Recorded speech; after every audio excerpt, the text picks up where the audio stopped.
याद तेची येता माका, याद तेची येता, याद तेची येता माका, याद तेची येता. नमस्कार, मी चित्रकार सुनील नांदुसकर. इराज चॅनलच्या इरसाल गजाली या सिरीजमध्ये आम्ही नवीन नवीन मालवणी व्यक्तिमत्व ज्यांच्यानी कोकणासाठी काहीतरी दिला अशी व्यक्तिमत्व आम्ही तुमच्यासमोर आणतो. आणि आज याद तेची येता ह्या प्रसिद्ध गाण्याचा झाला महाराष्ट्रात त्याचे कवी दादा मडकईकर यांची तुमची मी आज भेट घालून दिलेलं आहे. आज मी त्यांना भेटा केली आहे तुमच्यासाठी. तर आपण भेटूया दादा मडकईकर. ते नमस्कार दादा. दादा, ह्या याद तेची येता ह्याचं बॅकग्राऊंड काय हो, पाठीमागची कहाणी काय असा स्टोरी ती माका सांगा. तर खेड्यात पूर्वी काय होतं माहिती असं, सगळे मुंबईकडे नोकरीला जायचे आणि बायको त्याची इकडे असायची का ते जागा नाही रवाक म्हणा, आणि म्हातारी घराकडे ज्याची असायची. मग तिकारचे लक्ष जेवच्या आणि ती थेथर रवा. तर एक म्हणून असं होतं की त्याचं आणि कोणच नाही होतं. मग आता आवशी साईड बोर्डच्या म्हणजे काहीतरी कोणीतरी बहिणी लांबचून कोणी त्याचं लगीन करून दिलं जमायला, आणि तो 4 दिवसांनी मुंबईत गेलो. तो काय परत दिलो ना. आणि ती बिचारी एकटी काय करतली, सासू ती बोला ती बोला असते का, ती काय तिच्यावर प्रेम करूची नाही का, पाठीवर हात फिरवची नाही, ह्या करणार त्या करा तिथवर संबंध मालवणी सासू. हा तिथं संबंध देऊ तिथूनच जाय. मग काय झाला, तिका असं वाटू लागलं अरे काय झाला ह्या माझ्या आयुष्याचा. म्हणून ती याद तेची येता माका, याद तेची येता, मिरगाचो पावसी मातीयेचो वास इलो, याद तेची येता माका, याद तेची येता, अशी कविता लिहिलंय. मग तिचा सगळा स्त्रीचा दुःख असा त्याच्या, अशी ती कविता झाली. आणि मग ती कविता विजय गवंड्यांनी रेकॉर्ड केली आणि ती प्रसिद्ध झाली. माझी चाल वेगळी हा, त्यांची चाल वेगळी. आता तुम्ही ह्या मालवणी कवी म्हणून प्रसिद्ध असतात, पण सुरुवात या लेखनाची खायच्या पद्धतीने झाली तुमची आणि कधी झाली? मी सुरुवातीक मराठी कविता लिहित होते. मालवणी कविता लिहिणं कठीण. आऊस पाऊस भाऊस हे मग संपता. त्यावेळी सहसा मालवणीच्या गजली कोण जाणत नाही. तुम्ही मराठी लिहित होते. तर आमच्याकडे तात्या बांगले म्हणून पंपाचे मालक होते मुन्सिपाल्टीच्या बाजू. ते सुपारी खायत थेसर बसत. दादग्या इकडे मेला कसली लिहिते मराठी कविता, ही माझी कविता आहे म्हणून त्यांच्याने मका कविता म्हणून दाखवली. कवितेचं नाव कोंबडो. कोंबडो म्हणता कोंबडे माका सुचली आहे एक शक्कल, माणसा कशी शानी त्यांची वायस घे अक्कल.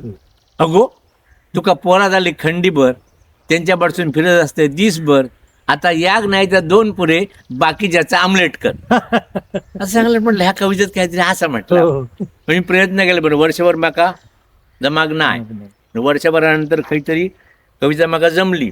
आणि ती आता कविता कशी असं माहिती, कविता लिहून उपयोग का, कोणाचं सादर तर करू होईल. मी काय साधू नव्हे. माका जाऊन ते बरं म्हणायचं असं वाटतात मनात. म्हणते आमच्याकडे वसंत सावंत दर वर्षातून एक कोजागरी संमेलन घेत, कवी वसंत सावंत. आणि ते मी त्याची कविता म्हटलंय. कोणी ऐकाक नाही, कोणी लक्ष देऊ नाही त्या गोष्टीकडे. मग म्हटलं ह्या काय बा जमाचं नाही. मग मी त्याला चाल लायले आणि दुसऱ्या वर्षी म्हटलं तर मला 1ला नंबर मिळलो. मग मी ह्या भानगडीत पडायला लागलं. आणि गेली 53 वर्ष मी कविता लिहितोय, 30 वर्ष कार्यक्रम करतोय. मी खैये गाणं शिकाक नाही आहे, तरी पण शास्त्रीय रागात चाली लायतंय. पण माका गाण्याची आवड आहे. आणि माझ्या जास्ती कविता निसर्ग आणि दुःखाचो. अच्छा, कोकणातल्या एकूण दुःखाचो कविता माझ्या. मालवणी सगळ्या कोकणी जीवनात एक दुःखाची झालर असा, त्यामुळे ती कवितेत तुमच्या आणि त्या तुम्ही जगल्यात म्हणून तर सगळ्या येतात. बरोबर. तर मग लहानपणी तुमचा कसा गेला त्यावेळी? लहानपण माझा मी ते ओगीचा रडत राहायचं नाही. माझे असे झाले तसं असं काय नाही. पण माझ्या वयाच्या 14व्या वर्षी माझे वडील वारले. आम्ही 6 भावंडा, आणि मी याची नोकरी करीत भुसारी दुकान ह्याच्या त्या दुकानात नोकरी करीत आजपर्यंत हे दिवस मला दिसले. पण माझा काय वाईट होग नाही. फक्त काय असा बँक बॅलन्स माझ्याकडे नाही. ती म्हणजे बँकेत पुस्तकं आत उघडलेली, त्यातून जेव्हा उघडले तितकेच पैसे आहात, परत काय नाही आहात. पण या कवितेने माका नाव दिला. माझ्या झिला नोकरी लागली एकनाथ ठाकूरांनी सारस्वत बँकेत 10वी पास असताना. कोण पाहुण्याकडे उभं करूच नाही अशा ठिकाणी. आणि तुम्ही म्हणतात तसे 4 लोक माका ओळखतात त्या गोष्टी. खूप असा आनंद आहे त्या गोष्टी. मग दादा, तुम्ही आता प्रसिद्ध असतात कवी, मालवणी कवी म्हणा, पण ह्या कवितेक सुरुवात झाली आणि तुम्ही कवी म्हणान केव्हा प्रकाशात येईल? मग 1991 मध्ये मधुभाईंच्या अध्यक्षतेखाली रत्नागिरी अखिल भारतीय साहित्य संमेलन भरला. बरोबर. थंयसर एक कविता मागे इल्ल्यो, ते 3,000 कविता इल्ल्यो, त्याच्यात 50 कविता तेंच्यांनी काढल्यो. त्याच्यात नंतर 5 केल्यो आणि त्या 5 जणात मी होते. वा. आणि त्या रात्री थंयसर आमच्या स्टेजवरती मंगेश पाडगावकर, विंदा करंदीकर, वसंत बापट असे सगळे महाराष्ट्राचे मोठे मोठे कविता होते. ज्या पुढ्यात मी ही कविता म्हटलंय, हा, हा. चांदण्याची फुला म्हणून. हा, आणि ते 20,000 लोक होते. वा. म्हाका वन्स मोर इलो त्या ह्याच्यात, आणि थंयसून मग खंय तरी महाराष्ट्रभर मी पोचलोय. हा, हा. आणि त्याच्यात एक परत गोम होती, त्यांनी कोणतरी लिहिला होता, गोव्याचे कवी मडकईकर हा. त्यांचा असा. म्हणजे माझा सिंधुदुर्गाचं नाव थंय येऊकच येऊकच नाही, नाही. पण थंयसून तो सुरू झाला. आणि मग थंयसून मी कार्यक्रम करूक लागले. हा. म्हणा ना ती कविता बघूया कशी ती. चांदण्याची फुला खोल खोल दरीत गो, चांदण्याची फुला हर या काळ्या डोंगरार चांदणा गो इला, खोल खोल दरीत गो, चांदण्याची फुला, चांदण्याची फुला, चांदण्याची फुला. मस्त. अशी ती कविता होती. आणि मग म्हाका अजूनय ह्या कवितेक आता 30 वर्ष आली, अजूनही म्हाका त्या कवितेची फरमाईश येता. हा, बरोबर. तांब्याची फुलं खूप प्रसिद्ध झाली. आणि म्हणतात दादा की हे तुम्ही कविता आणि करतात, आणि त्याची चाल म्हणजे ती कशी लायतात तुम्ही, म्हणजे काय कसं काय सुचला तुमका? हा, तर माझ्या लहानपणचा गेला ना, ते सावंतवाडीत गेलो. थंयसर एक थिएटर होता हा. नाटकाचा, आणि त्या नाटकाच्या थिएटरच्या कंपाऊंडात आम्ही खेळू हम्म. गुट्टेनी. आमका आता काय तर माहित नाही होता. आणि त्याच संध्याकाळी रात्री मग त्या तबल्याचो, पेटयेचो आणि गाण्याचा आवाज येऊ. मग आम्ही नेसून उठान येऊ आणि त्या चुडताच्या भितरसून तत्वांडवा घालून ऐकू. त्यामुळे नाट्यगीताचे सगळे चाली आहेत त्यो माझ्या कवितेक लायल्ले आहेत. आणि माझे एक स्नेही होते सुरेश मिस्त्री म्हणून, ते आमका म्हणजे आम्ही वाकडा जरी गाणं म्हटलं तरी वा छान झाला म्हणीत, इतके प्रोत्साहन दीत. मग मी त्यांना ते काय असा, मग ते सांग मालकव असा, हा. हिंडोल असा. हा ते सांग, मग मी लिहून ठेव हिंडोल. हिंडोल काय भिंडोल माका काय तर काही एक माहित नाही, माका आता गाणं माहिती हा. त्याच्या त्या ह्याचा. आता मग ह्या खेच्यावर नाही, ह्या खेच्यावर नेला माहिती मग खोल खोल दरी जगो, चांदण्याची फुला आता काढलं. प्रेम से वा शरण सहज जिंकी मना, खोल खोल दरीत गो, चांदण्याची फुला. 5 पैसे लागणार ना ह्या गोष्टी. असं करून मी सतत त्याच्या मागे असते त्या गोष्टीच्या. येता सगळे माझे कविता हे तुमका नाट्यगीताच्या चालीत घेवतात. बरोबर. म्हणजे अशी ढगाला लागली कळबिळ असला काही एक नाही त्या गोष्टीचा. आणि म्हणजे तुम्ही मग त्याचा काय अभ्यास तुम्ही कधी करू का नाही, विषय शास्त्रीय संगीताचा अभ्यास नाही, विषयच नाही फक्त कान तुमचे तयार असतात सगळे. आणि मग ती म्हणजे रागाचा कसा केलात तुम्ही, राग हे आणि रागाची चाल आणि तुमचे कविता. मग मी शोधलंय हा. ह्या कशातून येला काय म्हणून. आणि मग माझे कान तयार झाले होते की हे आता निगाहे मिलाने को जी चाहता, गाव माझ्या मामाचो लय माझ्या प्रेमाचो, पण निगाहे खयात तर बसवून काढल्या तो यमन म्हणता. असा आता मी करून ते ह्या केलेला असते ह्या. कारण मी सरळ सांगते, कारण माझा नाही आहे. माका काही लोक समजा सांगू नको दादा, अरे सांगून मी खायचून आणलंय.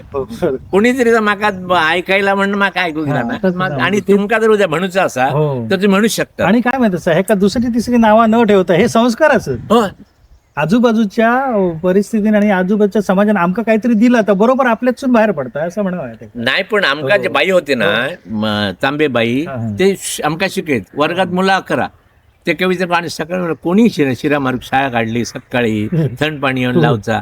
मग एवढी ती बशी घेऊन त्याचं कोरोच्या बटर फुगत घालून खाल्लो, पाटीक पिशी मारले की वाटेक लागलो. पोचव पिचवचा काय नाही, बापाची झग मारीत झाला तर नको जा शाळेत तू. अशीच परिस्थिती होती. पण ती बाई कविता म्हणीत फुलपा करू शान किती दिसते.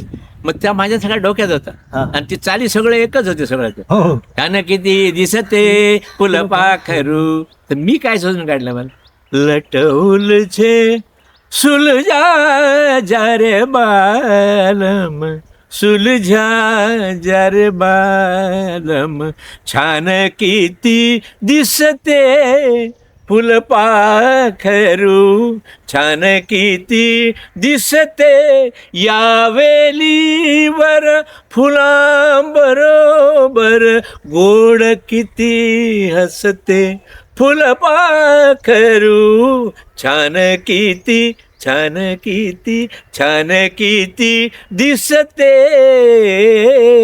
वा वा वा. कोणाक नाही आवडत हो. आणि का पैसे पडणार नाही मग. हा दादा, त्याच्यावरच आठवण येईल ह्या कवितेपासून तुम्ही चाललेलं. आता तुम्ही शाळांमध्ये जे जाऊन कार्यक्रम करतात ना मुलांचे, आणि आपले बघा सगळे जुने कविता होय, असतात, होय. तर त्याच्या संदर्भात काय तुम्ही करतात का सांगा. तर काल माझी मुलगी 6वीत होती हा. शाळेत, कळसुलकर, आणि ती कविता काय घरात म्हणे नाही. आमच्याकडे पद्धत कशी होती लहानपणी, हो. 4थीतल्या मुलाक 7वीतली कविता कविता माहिती, आहेत सगळे. हो. आणि ती म्हणीत त्या माहीत होता. त्यामुळे मी जे गो तुका काय शाळेत शिकायतात कविता म्हण मग. तर तिने मग काही कविता म्हणून दाखवली. 1 किलो 2 वेळ हाडल्यान, एक जाता हाडल्यान आणि फिरे. पर्वतानो दूर वारे, सागरानो दूर वारे, उघडले दार माझे, मानवानो आत यारे. म्हटलं ही कविता कोण आहे तुका माहीत हा? विंदा करंदीकरांनी. होय मग विंदा करंदीकरांनी जर ऐकली हो. तर तुका आणि तुझ्या बाई दोघांनी काठी घेऊन मारताना म्हटलं ही वीरश्रीची कविता असं. हो. सागराने आमचं- ही दळपाची कविता नाही. ते बिचारे काय माहिती, तो जो विचार आहे. आणि मुलांचा असा असता की शाळेत जा काय सांगतात सांगतात त्या करा, बाई सांगते. बापूची गावशी काय संबंध नाही. तुम्ही शाळेत घातल्यान मग संपला विषय तुमचा. त्यांनी काही तर आपलं हट्ट सोडून नाही. पण मी तुका म्हटलं चाल लावून देतं आणि तू म्हण बापाची बियाक होय म्हण सांगल्या. आणि ज्यावेळी तुमका सरस्वती पूजन इला हा. त्यावेळी मला म्हणूच आहे ना मी कित्याक तर बाबा म्हणले रेकॉर्ड डान्स लायचं आणि करतात. माका कोण विचारतलो. तर माझ्या मुलाक घेतलंय, तेका घेतलो, तर 30 रुपयाचा आता वाजवता घेतलंय, आता छान छुन छुन जातात, तबला घेतलंय, माझं जिल तबला वाजाय त्यावेळी. तर घेऊन शाळेत गेलं, ती कविता म्हटल्यान त्यांनी, ती आवडली त्यांना. दुसऱ्या दिवशी पालकांच्या इतर म्हणून चांगल्याने ते भेटले. पर्वतानो दूर भारे, सागरानो दूर भारे, उघडिले मी दार माझे, मानवानो आत यारे. पर्वतानो पर्वतानो पर्वतानो.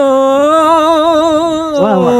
छान, छान. मस्त. असा तर मी ते कथा केले, पण त्याच्या वकुबाप्रमाणे केलं. हा. त्याने माझ्यासारख्याच म्हणू काय असं काय असं नाही, नाही, पण त्याच्या अंगवणी पडलं. आणि नंतर माझ्या पाठी शुक्ल काष्ट लागला. वडकेकर ह्या कवितेनाच बाबाकडून चाल लावून आण. या. पण माझी आवड त्या हो. ह्या बरोबर. इयत्तेतली. मग मी सगळीकडे ते कविता शोधलंय, काही माझ्या गावडे जमा केलंय, ह्या मोबाईलवरती काहीतरी शोधलंय. आणि तसे आता माझ्याकडे 140च्या कविता असत हा, हा. जुने सगळे पाठ्यपुस्तकात. पाठ्यपुस्तक. त्याच्यातले ह्याच्या ह्या तुमच्या हम्म. 1ली, 2री, 3री, 4थी, 5वी, त्याच्या पुढचे मोठी मग मुलं मोठी जातात, ते कोणाचं ऐकणार नाही. त्याप्रमाणे ते ह्या वयात ती मुलं ते ऐकतात. तसं तो एक कार्यक्रम मी वेगळं शाळेत करतोय आणि तो सुद्धा फुकट करतोय. हा. अरे वा. पण माका आनंद मिळता त्या मुलांना आनंद मुलांचा आनंद. आता काय सांगतो. आणि मग चाल लावून कविता पोचता. हो, ह्या लक्षात महत्त्वाचं. राहतात ते. त्यामुळे. चालेल. दादा, सुरुंगीचं वळेसार हे तुमचं काव्यसंग्रह हल्ली प्रसिद्ध झालं. तर त्याच्याबद्दल तुम्ही काय सांगतात? म्हणजे सुरुंगीचं वळेसार कसं निर्माण झालं, म्हणजे तुम्ही प्रकाशन करताना कसा त्याचं हे केलं? नाही, आमच्याकडे त्या फुलाची एक ओळख आहे. सुरंगीचं वळेसार एक ओळख आहे. आणि तो संक्रांतीकडेच येतात. त्यावेळी बायकाचं माळून पण, आणि त्यावेळी तो 8 आण्या 4 आण्या आहे तो, पण तेव्हा पैसे नसायचे. आता 15 रुपयानं आहे तो घेऊ शकता आपण. ह्याचा तुला फरक आहे तुला सगळ्यात तो. आणि मी एक कोकणाची ओळख म्हणून ह्या केलंय. उगीच काहीतरी कवी सांगता नाव देवचं असं काय नाही माझ्याकडे. आणि माझ्याकडे 450 म्हणी जमा झालेले कोकणी, तो त्याच्यात घातलं आणि 40 कविता त्याच्यात असत. आणि तो मग मी पैसे जमा केलं आणि छापलंय. त्याच्यात मका मोठ्या प्रमाणात आशिष शेलांनी मदत केली, आर्थिक मदत केली. आणि एक दिवशी त्यांच्या ह्यांका विचारलं मी, त्यांच्या सेक्रेटरी म्हणून डिंगणकण म्हणून, म्हटला साहेब माझा पुस्तक नुसता प्रकाशन करतील काय, फोटो पुरता काही सर मोठ्या ह्यातून नको, फोटो पुरता केल्यानंतर चालत म्हटला. तो साहेबांना विचारून बघतो म्हणते, मला चांगलं नाही आणि हा म्हणून चांगला नाही. नंतर त्यांचं मग एक महिन्याभरानं फोन आलो की रवींद्र नाट्य मंदिर मध्ये साहेब तुमचं हे प्रकाशन करतले, मी उडलंय एवढ्या मोठ्या हो. कारण मी एकच असो कवी की दुसऱ्यांना म्हाका बोलायला माझं प्रकाशन करत असत. हो. आपण पाहुण्याक बोलवचं असता, हम्म. ते काही एसटीवर आणूचं असतं, गाडीवर आणूचं आणि प्रकाशाची सरबराई ठेवून नंतर प्रकाशन करूचं असता. पण तिने म्हाका बोलायला घ्यायला आणि माझं आता प्रकाशन केला. चांगल्यापैकी प्रकाशन झाला. एक 50-50 लोक होते. सुंदर कार्यक्रम केला. माझी बायको बिको सगळे गेले, आम्ही गेलो आणि तो छानपैकी झाला आता. मग थंयसर मी जाहीर केलंय की जे काय कोणाक ह्या पुस्तक होया त्याने म्हाका पत्तो पाठवतो, मी पुस्तक पाठवून देईन, कारण म्हाका शेलार साहेबांनी पैसे दिलेले आहेत असं मी सांगलंय. आणि मी पुस्तक दितय असं हातीत, पैशाची अपेक्षा करणं नाही आणि दिल्यांचं सोडणं नाही, हा. दोन्ही गोष्टी असतात. बरोबर. त्याच्या आता किती काय नाही पण सांगतो, हा. खुशीन दिल्यानंतर घेतात. त्याच्यात- असं माझा मूळ उद्देश मालवणीचा प्रचार आणि प्रसार, बरोबर बरोबर. त्या हिशोबाने मी करतोय. बरोबर. आणि आता माझा एक नवीन पुस्तक येत असा, मालवणीचे शब्द, हा हा ते 1500 शब्द माझ्याकडे असत. त्याचं मी मालवणी वाक्य केलं असं. हा. वाक्यात उपयोग त्याचं करू. त्याचं आणि त्याचं हे असं आडाळो, आडणी, आरशी असे शब्द घेऊन त्याचा चून हा हा हा गे सुने मग माहीत चून कातून दिगे, हा हा अगं सुनबाई मला जरा ओलं खोबरं खाऊन दे, असं त्या करून हा. म्हणजे ही माझी भाषा घाटावर सुद्धा चलतली. बरोबर. अशी एक माझी आयडिया असा. हम्म. त्या पुस्तक कोण विकत घेवचो नाही त्याही म्हाका माहीत असा, पण तिची एक डॉक्युमेंटेशन होऊन रवाचा. पुढे दादा मडके कोणतरी होतो खडो, त्यांनी ह्या काहीतरी केल्या, त्याचा एक रावाचा एवढाच. आता सुरुंगीच्या वेळेस सर जो असा ना त्याच्यात खयच्या कविता असं म्हणजे तुम्ही? त्याच्यात पळस फुललो रानात. हा हा तो प्रसंग. आणि ह्या दिवसात बघा पळस सगळीकडे फुलत असत. हा, हा. एवढं आनंद असत त्या पळसा झाडा का बघलाय की एक असं भगवो झेंडो फलागता बरोबर बरोबर. एसटीतून बघला तर. म्हणजे तुमच्या हेतून सांगा त्या कसं तो पळस फुलतो. Yes yes. पळस फुललो रानात, पळस फुललो मनात, पळस फुललो रानात, पळस फुललो मनात, फांदये फांदयेर सावर फुलली, फांदये फांदयेर सावर फुलली, सगळ्या रानात उक्षी फुलली, सगळ्या रानात उक्षी फुलली, नागचाफ्याची फुला दडली, नागचाफ्याची फुला दडली, हिरव्या हिरव्या पानात, हिरव्या हिरव्या पानात, पळस फुललो रानात, पळस फुललो मनात. वाव. आणखी एखादी कविता त्या संग्रहातली बघा त्याची. त्या संग्रहातली म्हणजे 40 कविता असत. हा. त्याच्यात एक कविता होती याची तुमची कोजागरी म्हणून. हा, हा. हे सांगलंय तर मग तुमका तासभर एपिसोड बरोबर, बरोबर, त्या बरोबर. कविते मागची गोष्ट, पण ती कविता म्हणून सांगत आहे. पुण्यच्या राती गो चांदण्याचो वाती गो, पुण्यच्या राती गो चांदण्याचो वाती गो, चांदीची लारा खार खार वारा, चांदीची लारा खार खार वारा, सुरूचा रान चिऱ्याचो बान, सुरूचा रान चिऱ्याचो बान, रेतयेतले माड चंद्र चुडताड, रेतयेतले माड चंद्र चुडताड, चमकता रेती गो कोकणातले मोती गो, चमकता रेती गो कोकणातले मोती गो, पुण्यच्या राती गो चांदण्याचो वाती गो, चांदीची लारा खार खार वारा, पुण्यच्या राती गो चांदण्याचो वाती गो. वा. अशी सुंदर सुंदर कविता विचार असत होय. चांगले चांगले. होय. आणि म्हणींचा किती किती म्हणी असत म्हणा. 450 म्हणी आते. हो. त्या म्हणींबद्दल कसले कसले म्हणी असत ते कारण ते म्हणजे आधी- माझी आई होती ना, हा. ती प्रत्येक काही गोष्ट आली की म्हणा. तर ती का सांगला कोणी काहीतरी म्हटलं की त्यांनी म्हणी जोडूनच त्या गोष्ट ती गोष्ट सांगी. ते माझ्या लक्षात होतं. चांगल्यापेक्षा केल्ला बरा, नाक आपटून मेलला बरा, असं होतं. तर मग मी ते का चालली राहिलं. चाली लावून माझ्याकडे असतं आता चाली लावून ते का ह्या केलंय मी. काय केलं, ती म्हण म्हटले, चांगल्यापेक्षा केल्ला बरा, नाक आपटून मेलला बरा, चांगल्यापेक्षा केला बरा, नाग आपटून मेला बरा, करून करून भागलो आणि देव पूजेक लागलो, करून करून भागलो आणि देव पूजेक लागलो, मी ठाकलाया आणि माका खाया, मी ठाकलाया आणि माका खाया, दुधीन बाय पसरली फाटलो कात इसरली, दुधीन बाय पसरली फाटलो कात इसरली, खिशात नाय पावलो आणि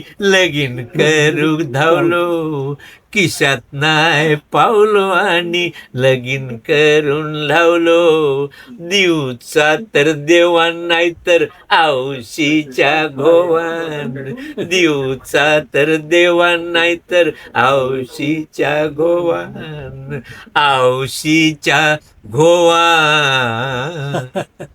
त्याची पण तुम्ही म्हणींची पण गाणी केली गाणी केली. म्हणजे लक्षात राहण्यासाठी. नाही, चाल लागली का आपोआप नाही, लक्षात लक्षात राहतं. राहतं. छान छान, मस्त, बरं वाटलं ऐकायलाच, मस्त बरं, वाटत बरं, होतं मला. बरं. दादा आता बरं. तुम्ही ह्या मालवणी म्हणी म्हणताना किंवा आता गाण्यात तुम्ही कविता म्हणताना होय, इतके मालवणी शब्द त्याच्यात मालवणीच असत. होय. तर आता असं एक गंमत म्हणा ना, मी तुमका पटापट एक हे माझ्या काढूनच हाडले बरोबर असे मालवणी तुमका म्हणजे मराठी शब्द मी बरोबर. विचारतले जे आम्ही मराठीत वापरतो. बरोबर ते का तुम्ही पर्यायी शब्द म्हणजे मालवणी ताबडतोब दिवचो असं. बरोबर. हा बघ ना, जमलं तर बघताय. हा बघा तुम्ही बरं. जमला थोडं. दगड, गुंडो, ऊन, निमार, गुरे, गोरवा, मंडप, माटव, विळी, आडाळो, पेणी, आणि म्हणजे वळेसार, हा खोली, खोली म्हणजे कूड, कुंपण, पण वय, पुतणी, धुडी, मुलगी, मुलगी चेडू, मुलगा. झील. आता एक कठीण शब्द मराठीतला टाकते त्या पर्यायी शब्द मालवणीत बघूया, असतो. जमला तर जमला. त्रेधा तिरपीट. तेजा तिरपीट, तेजा तिरपीट, धाना दिसपट. वा काय शब्द असं बरं. मस्त. धाना दिसपट, बरं. सुंदर. बरं. ऐका काय बरं वाटतं. बरोबर. जशी त्रेधा तिरपीट उडतात तशी बरं. धाना दिसपट उडतात. की मी पहिलो मालवणीतून विचार करतोय हा. आणि मग लिहितोय. हा. हे मराठी कविता लिहून तिची मग मालवणी करणार नाही. नाही बरोबर. त्यामुळे ते जे शब्द ज्या ज्या बरोबर. जागेला आहेत तेच होय. ती जन्म घेतानाच मालवणी हा, येतात. मालवणीत येतात. कारण बरोबर. मी बगलाला सगळा असता का नाही तर बरोबर. माझ्या मनात मालवणीत होईत असतात. बरोबर. आणि मी मराठी कविता लिहितोय. हा हा हा. मराठी कविता तुमका एक म्हणून दाखवेल. हो जरूर. आला घेऊन पाऊस गारवा, गारवा, घेऊन पाऊस गारवा, माळ जाहला हिरवा, हिरवा, आला घेऊन पाऊस गारवा, पानावरती थेंब वाजती, पानावरती, पानावरती थेंब वाजती, थुई थुई राणी मोर नाचती, थुई थुई मनी मोर नाचती, बघ तरारुनी आला तरवा, आला घेऊन पाऊस गारवा, गारवा, घेऊन पाऊस गारवा. ही गझल झाली. म्हणजे मग जे तो तरवा म्हटलात ना या तर तरवा, एकदम तरवा. मनात आणि मी जास्तीत जास्त मी कोणाचा शिकले माहित असा, बाबा बोरकरांना. अरे हा बाबा बोरकर आपले जे होते बरोबर शब्द आहे. कोकणीत ते आणि वापरीत तुमका भेटल्यानंतर बाबा बोरकरांची नाही नाही. आणि बाबा बोरकरांची कविता चालच घेऊन चालच येतात. घेऊन येतो तशी तुमची ती तुमच्याकडे तास आहे. आणि मी पूर्वी कोणाच्या कविता वाचूक नाही होते. शाळेच्या कविता अशा मी कोणाच्या कविता वाचूक नाही होत. नंतर मी माझ्या कशा कविता आहात त्या बघूच्या आधी बाबांचे वाचलंय. ते म्हटलंय की बा निसर्गाच्या कविता बाबा म्हटलं मी का बाबा इतकं मोठं नाही पण त्यांची कविता चाल घेऊन चाल येतात. घेऊन आणि त्यांचे 12 कविता माझ्याकडे असत हा.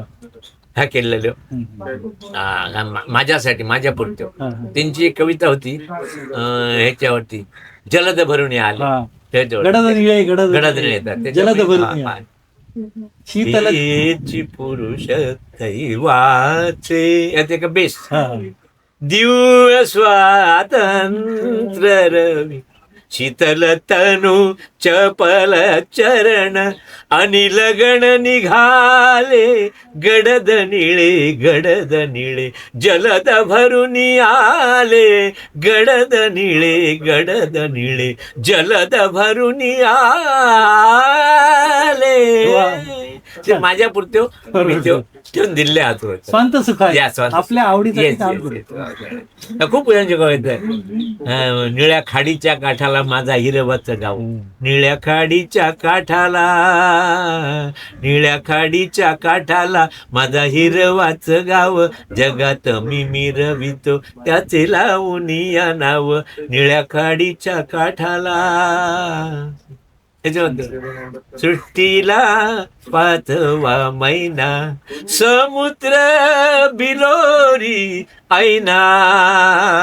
सृष्टीला 5वा महिना म्हणजे ते मी जपून ठेवलं तुझी हुशारी म्हणून नाही. ते माझं गाणं आहे का आवड. दादा आपले मालवणी कविता तुमचे हे प्रसिद्ध सगळ्या. हा म्हणजे कवितेतून तुम्ही आता शाळेत ह्या कार्यक्रम मुलांच्यासाठी केला चाली लायला. वेगळी तुमची आता मराठी कविता पण आपण एक बरोबर. पण ह्या आपल्या कोकणात कसं संगीत ह्या असं ना तर थोडासा भजनांच्या ह्याच्यात मर्यादित असं लोकांना भजन आवडतं आणि भजनातून ते प्रकट होत होते आपली कला दाखवत. त्याच्यासाठी काय तुम्ही करू नाही का असं काय? नाही असं नाही. हो काय केलं तुम्ही भजनात? गवळण हा अरे वा. आणि ती विनवणी करतात देवाची. हा म्हणजे कृष्णाने तिच्यावरती पिचकारी मारली हा तर ती नको मारू म्हणतात ती पण प्रेमान म्हणतात हा. रागान लाडीकपणे. रंग नको मारू कृष्णा पाताळ भिजता पाया पडते तुझ्या देवा सोड माका. हो जाऊ दे. रंग नको मारू कृष्णा पाताळ भिजता. रंग नको मारू कृष्णा पाताळ भिजता. पाया पडते देवा तुझ्या सोड माका आता. रंग नको मारू कृष्णा पाताळ भिजता. पाताळ माझा जर तारी पदरते चोभर जरी. पाताळ माझा जर तारी पदरते चोभर झरी. घोवान माका घेतला रे नया गुदस्ता. रंग नको मारू कृष्णा पाताळ भिजता. रंग नको मारू कृष्णा पाताळ भिजता.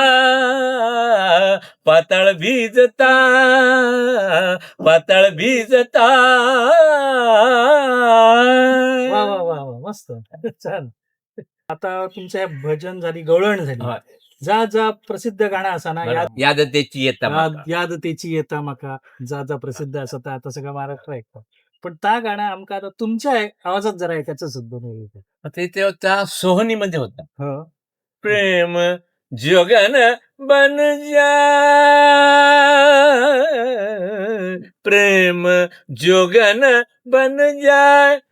मिरगाचो पाऊस येलो मातयेचो वास येलो. याद त्याची येता माका याद त्याची येता माका याद त्याची येता. मिरगाचो पाऊस येलो मातयेचो वास येलो. याद त्याची येता माका याद त्याची येता. आईसाठी लगीन झालो 4 दिवसांनी मुंबई गेलो आईसाठी लगीन झालो 4 दिवसांनी मुंबई गेलो मी आहे एकला काय करू आता मिरगाचो पाऊस इलो मातयेचो वास इलो याद त्याची येता माका याद त्याची येता माका याद त्याची येता माका याद त्याची येता छान. दादा, आज आपण एकत्र बसून ही सगळी मालवणी तुमची गाणी ऐकली, मालवणी कविता तुमची ऐकली आणि तुम्ही म्हणजे ह्याच्यात कसं असा की तुम्ही तुमचा जीव रमयता त्याच्यात आणि तुमचं तुम्ही आनंद घेतल्यामुळे तुम्ही तो आनंद दुसऱ्यांना देऊक शकतात ह्या ह्याच्यातनं माका दिसलं असं. बरोबर. आणि असं पण नाही की ह्या मुलांसाठी तुम्ही शाळेत जाऊन हे कार्यक्रम बरोबर. करतात आणि ह्यो तुम्ही मोठं तुमचं व्याप असं ह्यो हा तुम्ही जो घेतल्यात म्हणजे बरोबर. मालवणी आणि तुमचं काय तर म्हणतात ब्रीदवाक्य मालवणीचे प्रचार आणि प्रसार प्रसार तसाच तर त्याचा ह्या नवीन पिढीक तर उपयोग होतलोच आणि जे मालवणी प्रेमी असत भाषेचे प्रेमी असत त्यांना सुद्धा खूप म्हणजे ते तृप्त झाले. आज आम्ही तृप्त झालो बरं. आणि आमचा हे कार्यक्रम बघून आमचे जे प्रेक्षक असत हे महाराष्ट्रभर बरं. आणि बाहेर सुद्धा ते सुद्धा खूप तृप्त झालेले. तर आज दादा मडकईकर आमका भेटले बरं. तर दादा तुमचे ना किरात तर्फे खूप खूप आभार बरं. धन्यवाद तुमचे तुम्ही आमका भेटल्यात आणि आनंद मिळवला. बरं. तर मंडळी आपण आज दादा मडकईकर का भेटलो आणि इतकी मालवणी कविता ऐकली आणि इतकी मालवणी गाणी ऐकली. तुमका नक्कीच हा एपिसोड आवडलं असतलो तर आमच्या ह्या किरात चॅनलला तुम्ही लाईक करा सबस्क्राईब करा आणि आमच्या चॅनलवर असंच प्रेम करा. आम्ही पुढे पण अशीच व्यक्तिमत्व तुमच्यासमोर घेऊन येतो. तोपर्यंत धन्यवाद.